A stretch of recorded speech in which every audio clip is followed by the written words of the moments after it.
Is pushing funeral homes to the max, and News 8's Jacqueline Francis spent the day there and has this story tonight.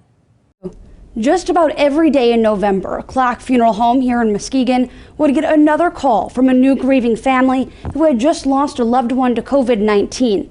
It's a surge no one could prepare for, especially those having to say goodbye. It's going to be a difficult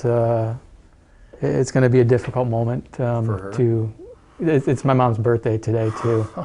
And giving this to her, it's going to be bittersweet to say the least. It's going to break her heart. A husband of 55 years and a father of 5, Jack Clark Sr. is one of the 96 Muskegon County residents that died from coronavirus last month alone.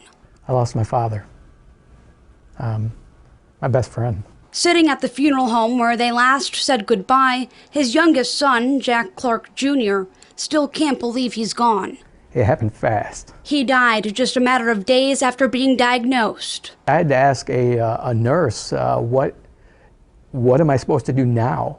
And she told me, contact a funeral home, and they'll come get your dad. It's stories just like this that have Muskegon County funeral homes scrambling to keep up. The recent surge in COVID deaths making November Clark Funeral Home's busiest month yet. 55 people died that called us to take care of them. We weren't expecting that major of an increase in the amount of deaths. The owner says about half of those who died were COVID victims.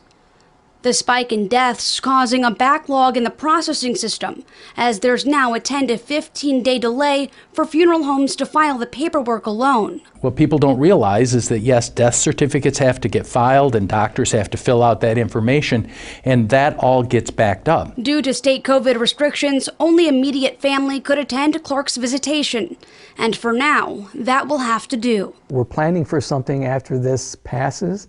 Obviously, we want to bring everybody together, family, friends, and say their piece and have closure of the person we lost. Do you feel like he got the proper send-off he deserves?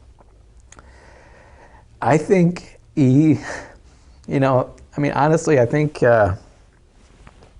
he was robbed of years, obviously. He was robbed of not being able to see his loved ones when he went. So I have to answer that with no. He did not get the proper send-off from his life. Just like so many other businesses and industries right now, the funeral director here says there's really no certainty about when the restrictions around funeral homes will be lifted, only saying that they'll continue to do their best in the meantime while keeping everyone safe. Reporting in Muskegon, Jacqueline Francis, News 8.